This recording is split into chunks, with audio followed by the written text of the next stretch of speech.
రెండో ఎపిసోడు. 5 ఏళ్ళు అలా నరక యాతన అనుభవిస్తూనే గడిపాను. ఇంట్లో అంతమంది మనుషులున్నా ఇల్లంతా ఖాళీగా ఉన్నట్లు అనిపించేది నాకు మటుకు. ఆయన ఎప్పుడు పోతాడా అని వాళ్ళందరూ ఎదురు చూస్తూ ఉండేవాళ్ళు. ఆ పరిస్థితుల్లో బ్రతకడం రాను రాను కష్టమైంది. ఆ ఇల్లు తప్ప ఎక్కడైనా పర్వాలేదని అనిపించింది. బయటపడ్డాను చివరికి.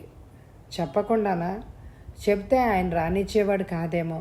కానీ బయటపడ్డాక ఎన్నోసార్లు ఎందుకు ఇల్లు వదిలి వచ్చానా అని బాధపడ్డాను. ఎక్కడెక్కడ తిరిగానో, ఎన్ని రోజులు పస్తున్నానో. అప్పుడే ఆదుకున్నాడు దాసు. దేవుడిలానా? నవ్వారు ఆయన సన్నగా. అది నవ్వు కాదేమో.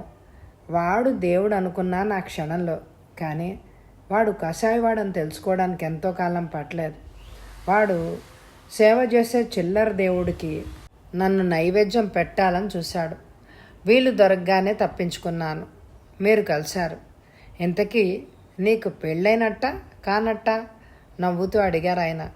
వృద్ధకన్యను అనుకోండి అన్నాను. గట్టిగా నవ్వేశారు. నా నవ్వు కూడా శృతి కలిసింది. ఇంతకీ అసలు విషయం చెప్పారు కాదు అన్నా. ఏంటి? నా విషయం అదే, ఉద్యోగం. ఎవరింట్లోనైనా వంట మనిషిగా, అది కుదరకపోతే పని మనిషిగా అన్నా సరే చేస్తాను. Very good. ఆ స్పిరిట్ మంచిదే. కానీ అంత అవసరం ఉండదులే. అంత దుర్మార్గుడిని కాదు నేను. మీరు మంచివారే. అంత మాత్రం చేత మీకు భారంగా ఎన్ని రోజులను బ్రతకగలుగుతాను? నేను అనలేదే నువ్వు భారము అని. నాకు తెలుసుగా నేనేమిటో. నా మనసుకు సమాధానం చెప్పుకోవాలిగా. సరే మేడం, మీకు మంచి ఉద్యోగం వేయించే పూచి నాది. చాలా చాలు అన్నాను నవ్వుతూ. అవును, నాకు ఒక మంచి ఐడియా తట్టింది అన్నారు. ఏంటి అడిగాను. నువ్వు మళ్ళీ మీ ఆయన దగ్గరికి వెళ్ళిపోవచ్చుగా. నన్ను ఏడిపిస్తున్నారని అర్థమైంది. అయినా అన్నాను, మీకంత భారం అనుకుంటే అలాగే వెళ్ళిపోతాను. చాచా, ఊరికే నవ్వులాటకన్నాను. నువ్వేమంటావో చూద్దామని. వెనక సీట్లో టిఫిన్ ఉంది, ఆకలిస్తోంది, తిను అన్నారు. కాసేపు అయ్యాక తింటాను. మీకు తినాలనుందా? నేను తర్వాత తింటాను. నా గురించి ఏం తెలుసుకోవాలని అనిపించడం లేదా నీకు అని అడిగాడు ఆయన. తెలుసుకున్నానుగా. ఏమిటి? నన్ను ఆదుకున్న దేవుడు మీరు. అది సరే, వేరే విషయాలు. నా వాళ్ళ గురించి, ఆ ఇంట్లో ఇంకా ఎవరెవరు ఉంటారు అవన్నీ. వెళ్తున్నాగా, నేనే చూస్తాను. ఏం చూస్తావో? అదేం, నా వాళ్ళంటూ ఎవరైనా ఉంటేగా. నా ఇంట్లో నేను, నౌకర్లు తప్ప ఎవరూ ఉండరు. ఖాళీగా ఉంటుంది ఇల్లంతా. ఆయన గొంతు ఎలాగో అనిపించింది. రోడ్డు మీదకే తిన్నగా చూస్తున్నారు. పక్క నుంచి కూడా ఆయన కళ్ళమ్మట నీళ్లు నాకు కనిపించాయి. బాధ అనిపించింది. నేను ఒంటరి మనిషినే శాంతి. కాకపోతే నా దగ్గర డబ్బుంది అంతే. డబ్బున్నంత మాత్రాన ఒంటరితనంతో యుద్ధం చేయగలమంటావా? కొందరు భ్రమపడుతూ ఉంటారు డబ్బుంటే ఏ బాధ ఉండదని.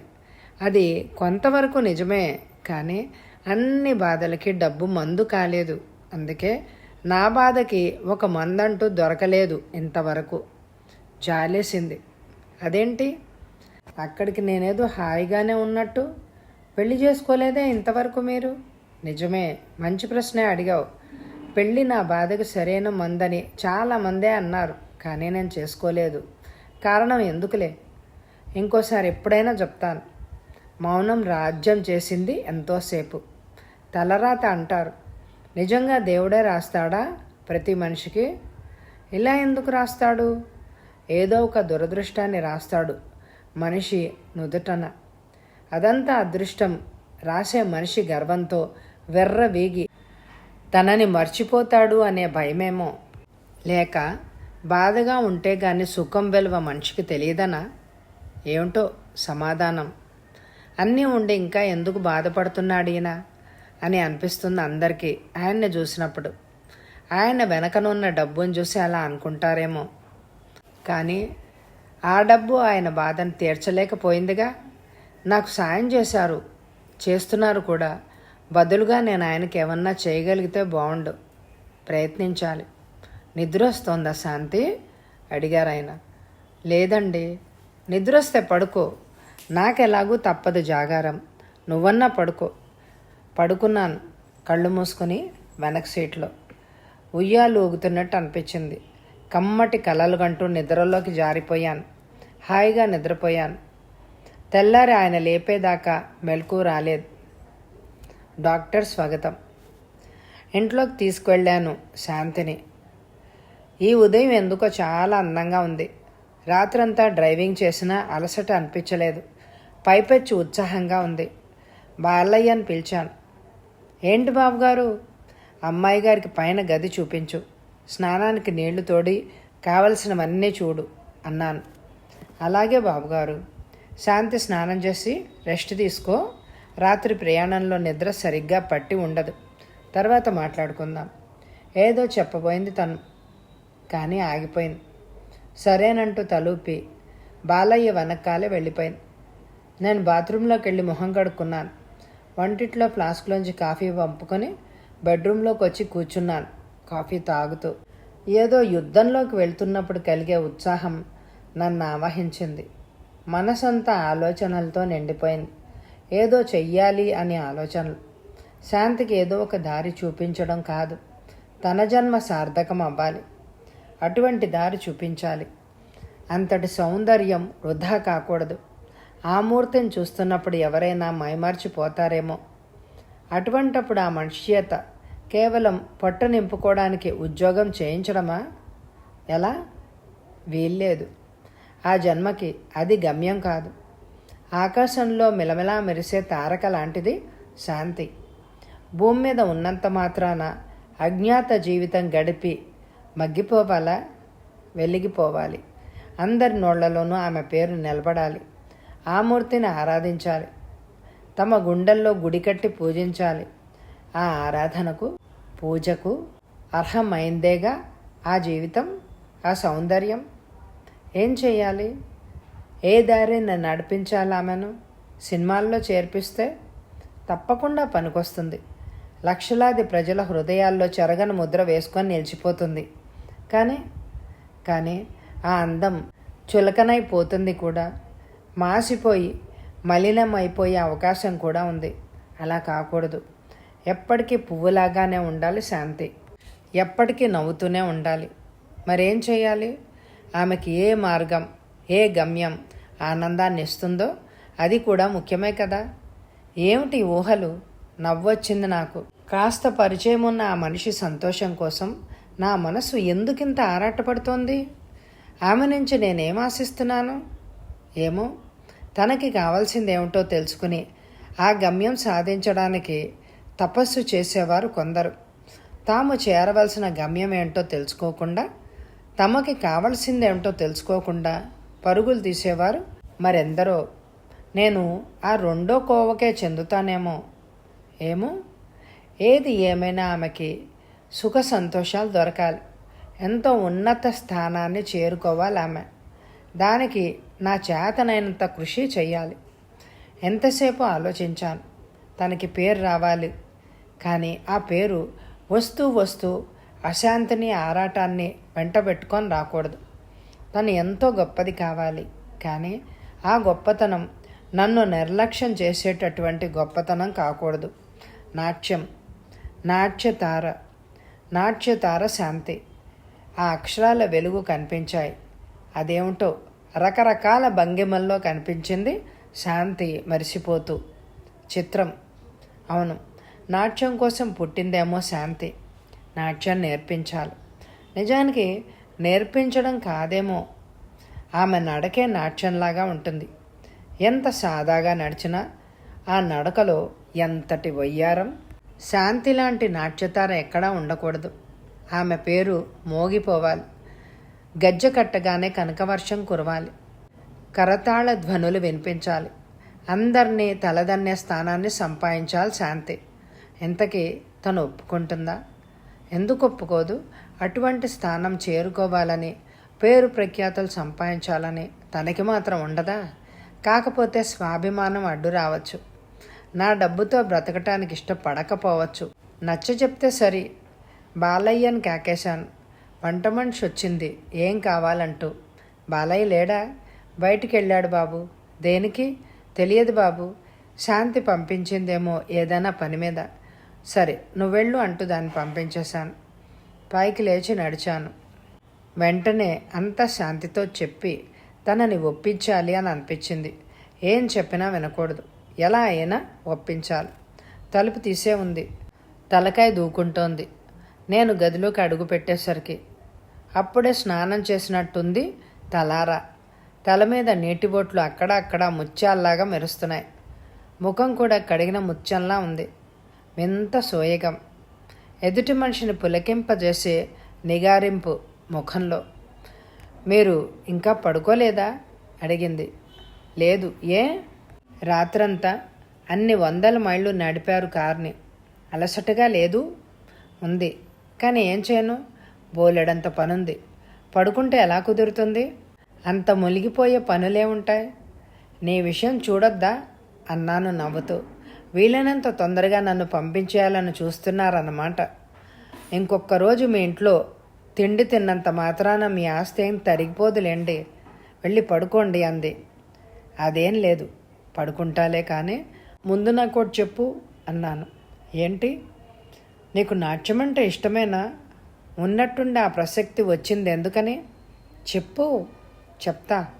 ఇష్టమే అంది. గుడ్. అయితే నీకు ఉద్యోగం వచ్చేసింది. ఉద్యోగమా? నేనే ఇస్తున్నాను. మీరా? అవును. మీరివ్వడం అంటే నా థియేటర్లో ఉద్యోగం అంటున్నారు, నాట్యం అంటున్నారు, మీ థియేటర్లో అంటున్నారు. నాకేం అర్థం కావడం లేదు. డాన్సర్. బాగుంది. ఓనమాలు కూడా రావు నాట్యంలో నాకు. ఆ ఉద్యోగం నాకెలా ఇస్తారు అంది. రాకపోతే ఇప్పుడు నేర్చుకుందువు కానీ.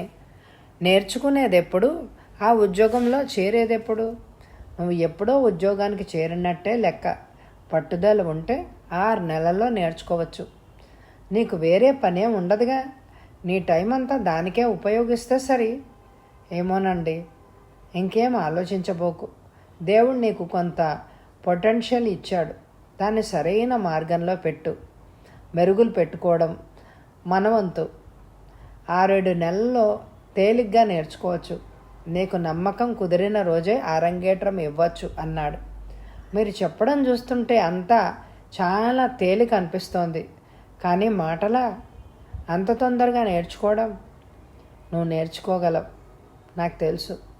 నా అంచనా తప్పదు. 6 నెలలు తిరక్కముందే అరంగేట్రం. ఆ తర్వాత థియేటర్లో ప్రదర్శనలు ఇస్తావు, చూస్తూ ఉండు. సరే, బాగానే ఉంది. అన్ని రోజులు నాకయ్యే ఖర్చు అంది. నీకు జీతం వస్తుందిగా. నేర్చుకుంటున్నప్పుడు జీతం ఎలా వస్తుంది చెప్పండి? జీతము అని ఎందుకు అనుకుంటున్నావు? ఈ 6 నెలలు నీకు ట్రైనింగ్ అన్నమాట. నీకు వచ్చేది స్టైఫండ్ అంటారు అన్నాను. అలాగా? ఎంత ఇస్తారు చెప్పండి అంది కొంటగా. ఎంత కావాలో నువ్వే చెప్పు అన్నా. ఏదో కాస్తిచ్చి సరిపెడదామని అనుకుంటే లాభం లేదు అంది ఇంకా ఆట పట్టిస్తూ. అందుకే అన్నాగా ఎంత కావాలో చెప్పమని. పోనీలేండి, మీరే చెప్పండి అంది. ఓ 2000 తీసుకో నెలకి ముందు. 2000 చాలదా అడిగాను. మాట్లాడలేదు శాంతి. ఆమె కళ్ళు చెమ్మగిల్లాయి. నీ మీద అథారిటీ చలాయిస్తున్నాను అనుకోకు శాంతి అన్నా. కాదండి, బాగా ఆలోచించే ఈ నిర్ణయానికి వచ్చాను. దేవుడు నిన్ను పాలరాతి బొమ్మలాగా పోతపోసింది అడ్డమైన చాకరీ చేసి ఏదో కడుపు నింపుకుంటూ కాలం గడిపేయడానికి కాదు. నీ జీవితానికి అర్థం వేరే ఉంది అన్నా. పెదవి కదపలేదు తను. ఏమంటావు అడిగాను. దేవుడు దిగువచ్చి వరం ఇస్తుంటే కాదనగలనా నేను? దేవుడు దెయ్యం అనకు. కాస్త మంచి చేసినంత మాత్రాన మనిషి దేవుడు అవుతాడా? రవ్వంత చెడు చేసినా దెయ్యం కాడు. మనిషి మనిషే. సరే, ఇవాళ నుంచి మొదలెట్టాలి నువ్వు. ఫోన్ చేసి అన్ని ఏర్పాట్లు చేస్తాను. ఎంత వెంటనే? శర్మ గారని నాకు తెలిసిన ఆయన ఉన్నారు, ఆయన్ని రమ్మంటాను. ఇంటికా? అవును. ఇంట్లో నేర్చుకోమంటారా? ఏ? చాలా ఖర్చు అవుతుందండి. ఇంటికి రావాలని అంటే ఎక్కువ అడుగుతారేమో. ఏదైనా కాలేజీలో చేరితే లాభం లేదు. ఎంత తొందరగా నేర్చుకోవాలి అంటే కాలేజీ కుదరదు. మంచి శిక్షణ కావాలి. పోనీ ఓ పని చేద్దామా? శర్మగారి ఇంట్లో చాలామందికి నేర్పుతూ ఉంటారు. గవర్నమెంట్ కాలేజీల్లో దేంట్లో అన్నా చేరితే ఖర్చు తక్కువ అవుతుందేమో. ఖర్చు గురించి అసలు నీకెందుకు ఆందోళన, ఆలోచన? ఇంకేం మాట్లాడబోకు. అసలు ఆయన ఇంటికెళ్ళి నిన్ను నేర్చుకోమన్నది ఎందుకో తెలుసా? పొద్దస్తమానం ఇంట్లో ఉంటే నీకు విసుగుపుడుతుంది. వంటింటి కుందేల్లాగా మగ్గిపోతావు. కాస్త అప్పుడు అలా బయటికి వెళ్తే కానీ లాభం లేదు. నాట్యంతో పాటు ఈ సిటీస్లో పద్ధతులు, ఇక్కడి వాతావరణం కూడా తెలవాలి కదా. రోజు వెళ్ళొస్తుంటే 2 పనులు అయిపోతాయి. అందుకని అక్కడికే వెళ్ళమంటున్నా. సరే, మీ ఇష్టం అంది. నువ్వు తొందరగా భోజనం కానిచ్చి తయారైతే బయలుదేరదామే. మీరు? నేను చేస్తాలే. అది కాదు, రాత్రంతా నిద్ర లేదు మీకు. ఇవాళే అంత తొందర ఎందుకు? రెస్ట్ తీసుకోండి కాసేపు, రేపు వెళ్ళొచ్చులేండి అంది. కాదు కాదు, స్నానం భోజనం కానిచ్చి బయలుదేరతాను. నీ పని అయ్యాకే రెస్ట్. ఎంతసేపు? గంటలో అంతా మాట్లాడి వచ్చేస్తాను అన్నాను. తను నవ్వింది. ఎంత బాగుందో ఆ నవ్వు. అలా తన పెదవులు విచ్చుకున్నప్పుడు, నవ్వులు కురిపిస్తున్నప్పుడు పున్నమి వెన్నెల చల్లినట్లుంది. ఎవరినైనా కట్టిపడేస్తుందా నవ్వు. చలనం లేకుండా చేస్తుంది. కదల్లేకపోయాను అక్కడి నుంచి. ఏమిటి అలా నిలబడిపోయారు అంది. తేరుకున్నాను. ఏం లేదు, నీకొకటి చెప్పనా? ఏంటి? నువ్వు నవ్వుతుంటే చాలా బాగుంటుంది. చాలా చాలా బాగుంటుంది. ఎవరన్నా చెప్పారా నీకు ఆ సంగతి? యాక్సెప్ట్ మై కాంప్లిమెంట్స్ లేడీ అన్నాను. మళ్ళీ నవ్వింది తను. వెన్నెల, అంతా వెన్నెల. కదలలేక మెల్లిగా కదిలాను అక్కడి నుంచి. శాంతి స్వాగతం. 4 రోజులు పరిగెత్తాయి వేగంతో. వెనక్కి తిరిగి గడిచిన రోజులు చూసుకుంటూ ఉంటే ఆశ్చర్యం వేస్తోంది. కళ నిజమా అనే అనుమానం కలుగుతోంది మాటిమాటికి. కొత్తగా కనిపిస్తున్నాను నాకు నేనే. ఎంత మార్పు! నేను కల్లో కూడా ఊహించలేని జీవితం నాదైంది. ఎప్పుడూ ఆశించలేని గమ్యం అల్లంత దూరంలో కనిపిస్తోంది. ఏ దిక్కు లేని మనిషిని.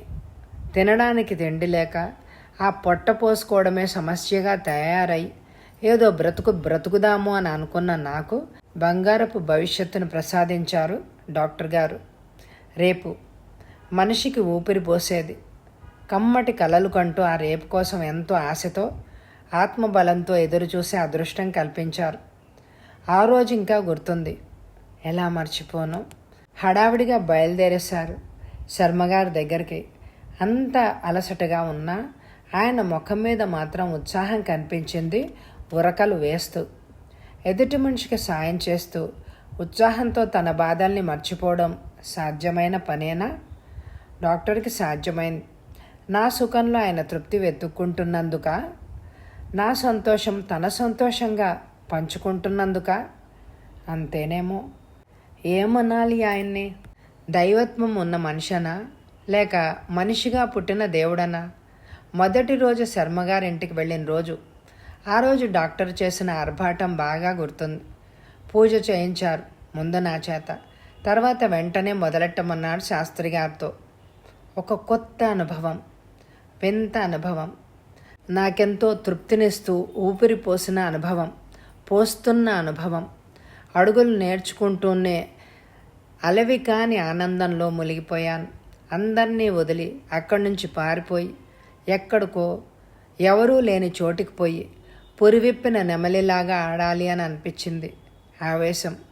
కొత్తగా అనిపించలేదు. నాట్యం నేర్చుకున్నట్లు అనిపించలేదు. నాట్యం నాలో భాగం అని అనిపించింది. ఎప్పుడో దూరమైన పాత పరిచయాన్ని మళ్ళీ పలకరించి గుండెకి హత్తుకున్నట్టు అనిపించింది. మొదటి రోజులాగా కనిపించలేదు. అందుకే వేరే దైనందిన కార్యక్రమం ఏమీ లేకపోవడంతో ధ్యాస అంతా నాట్యం మీద నిలిచిపోయింది. ఏకాగ్రత కుదిరింది. రోజుకి ఏదో సంపాదించుకున్నట్లు, సాధించినట్లు సంతృప్తితో మనసు నిండిపోయింది. అందుకేనేమో చాలా తొందరగా నడిచిపోయినట్లు అనిపిస్తోంది. 4 రోజులు. మద్రాసు వచ్చి నెల అయిందంటే నాకే ఆశ్చర్యం వేస్తోంది. నీళ్లలా ఖర్చు పెట్టారు డాక్టర్ బాబు డబ్బులు. 3 డజన్ల చీరలు కొన్నారు. 4 రోజుల్లో తరచూ బజారుకి తీసుకెళ్ళడం, వద్దంటున్నా బలవంతం చేసి కొనిపెట్టడం జరిగింది. ఏమన్నా ఎదురంటే ఆయన థియేటర్లో పనిచేసే డాన్సర్కి అలా కొనడం రివాజు అని చెప్పేవారు. సర్ది చెప్పేవారేమో. పనగల్ పార్క్ దగ్గర సందులో ఉంది శర్మగారి ఇల్లు. అంతా పోగేసి డాక్టర్ గారి ఇంటి నుంచి 5 మైళ్ళు ఉంటుంది. రోజు అక్కడి కారులో వెళ్ళి రావడం అలవాటు చేశారు. అంత దూరం నా ఒక్కతికి కారెందుకు? శుద్ధ దండగా కారొద్దని బస్సు మీద వెళ్ళొస్తానని ఎంతగానో చెప్పాను ఆయనకి. లాభం లేకపోయింది. వినిపించుకోలేదు డాక్టర్ గారు. ఇంట్లో పైసా ఖర్చు లేదు, బయట అంతకంటే లేదు. కావలసినవన్నీ అడక్కముందే తెచ్చి పెడతారు ఆయన. నా అవసరాలు ఆయనకి ఎలా తెలుస్తాయో, సరిగ్గా టైంకి ఎలా తెచ్చి పెడతారో. ఇంకా నాకు డబ్బుతో అవసరం ఏముందని. ఆయన నెల తిరగకుండానే 2000 పెట్టారు చేతిలో. నాకెందుకండి అన్నాను. ఎందుకేంటి, అది నీ జీతం అన్నారు. ఏం చేసుకోను, పైగా ఇంతవరకు ఎంతో ఖర్చు పెట్టారు. ఇది కూడా ఇంకా నాకిప్పుడు అవసరం కూడా లేదండి. వద్దండి. డబ్బు వద్దనడం, ఏం చేసుకోవాలో తెలియక మదన పడడం మొదటిసారిగా చూస్తున్నా. నీకేం ఖర్చులుంటాయో నాకేం తెలుసు? ఏం లేవంటున్నానుగా. అయినా సరే, ఒకవేళ 2000 కంటే నీకు ఎక్కువ ఖర్చే ఉందనుకో, నేను ఇస్తానా? ఇవ్వను. అలాగే నీకంత ఖర్చు లేకపోయినా నాకు అవసరం. లెక్కంటే లెక్కే, తెలిసిందా? నవ్వొచ్చింది నాకు. మీకు తెలియదు నా ఖర్చు సంగతి. ఏం తెలియకుండా అన్నీ కొనిపెడుతున్నారా ఎప్పటికప్పుడు అని అడిగాను. పోనీ ఏ ఖర్చు లేకపోతే బ్యాంకులో వేసుకో. ఏమిటో డాక్టర్ మీరిలా. ఏమిటి నేనిలా అన్నారు. నవ్వులాట కాదు డాక్టర్, ఏదో ఆశ్రయం ఇచ్చారు, ఒక దోవ చూపిస్తాము అని అన్నారు. బాగానే ఉంది అంతవరకు. కానీ వేరే పనేమీ లేనట్టు మీరింత డబ్బు ఖర్చు పెడుతూ తగలేస్తూ ఉంటే నాకు ఎలా ఉంటుందో చెప్పండి అన్నాను. ఎలా ఉంటుంది? నాకు తీర్చుకునే శక్తి ఉండాలిగా. మళ్ళీ అదే మాట. ఇప్పుడు నేనేం ఊరికే నా జేబులోంచి తీసి ఖర్చు పెట్టడం లేదు. మరెక్కడి నుంచి ఇస్తున్నారు? జీతం ఇస్తున్నాను. ఇచ్చాను. అవునా? ఇవ్వాలి కాబట్టి ఇచ్చాను. బట్టలేవో కొన్నాను కాసిని. కానీ నా డబ్బుతో కాదుగా. అబద్ధాలన్నీ. నిజం, ఆ డబ్బు థియేటర్ది. థియేటర్ కాస్ట్యూమ్స్ అకౌంట్లోది. థియేటర్ మీదేగా. అయితే ఏం? నాదైనా కానీ ఖర్చులన్నీ పోయాక మిగిలిందే నా లాభం కింద లెక్క. ఇంకా నేను నా సొంతంగా మీకు చేసేదేముందని ఒక పుట్టెడు మెతుకులు పెడుతున్నాను అంతే కదా అన్నారు. చాలా గమ్మత్తుగా లెక్క చెప్తున్నారండి. ఈ లెక్కలు ఖర్చులు నాకెందుకు? కానీ నీ అభ్యాసం ఎంతవరకు వచ్చిందో చెప్పు. 4 రోజులే కదా అయింది చేరి. అదే ఏం నేర్చుకున్నావు, ఎలా నేర్చుకున్నావు అది చెప్పు. ఇంకొన్ని రోజులు ఓపిక పట్టండి, అప్పుడు చెప్తా. సరే, నీ ఇష్టం. నీ మొదటి ప్రదర్శన కోసం ఎంత ఎదురు చూస్తున్నానో తెలుసా? తొందరగా వస్తే బాగుండు నా రోజు. వస్తుందండి అన్నాను. రావాలి, పరిగెత్తుకుంటూ రావాలి అంటూ వెళ్ళిపోయారు గదిలోంచి. 2 కావస్తుంది టైం. శర్మగారింటికి వెళ్లే వేళైంది. ఇంకొక అరగంటలో తయారై అక్కడుండాలి. లేచి మొహం కడుక్కున్నాను చకచక. చీర మార్చుకొని బయటకు వచ్చేసరికి డ్రైవర్ రెడీగా ఉన్నాడు పోర్టికోలో. కారులో కూర్చుంటే డాక్టర్ గారు కూడా వచ్చారు పరిగెత్తుకుంటూ. శాంతి, నీకు అభ్యంతరం లేకపోతే ఫారిన్ కార్నర్ దగ్గర నన్ను దింపేసి వెళ్ళిపోవు అని అడిగారు. బాగుంది, కారు మీది, నాకేంటి అభ్యంతరం, మహారాజులా రండి అన్నాను నవ్వుతూ. కాదు, నీకు ఆలస్యమవుతుందేమోనని. ఏం కాదులేండి, పదండి అన్న. కూర్చున్నారు కారులో. అమెంజికరై మీదుగా వెళ్తుంటే కార్ ఆఫ్ చేశారు ఆయన. ఇద్దరికి చెరు ఐస్ క్రీమ్ తీసుకున్నారు. నాకొద్దని చెప్పినా వినకుండా. డాక్టర్ పద్ధతి గమ్మత్తుగా ఉంటుంది అని అనిపిస్తుంది. చిన్న పిల్లల అలవాట్లు కొన్ని ఉన్నాయి ఆయనకి.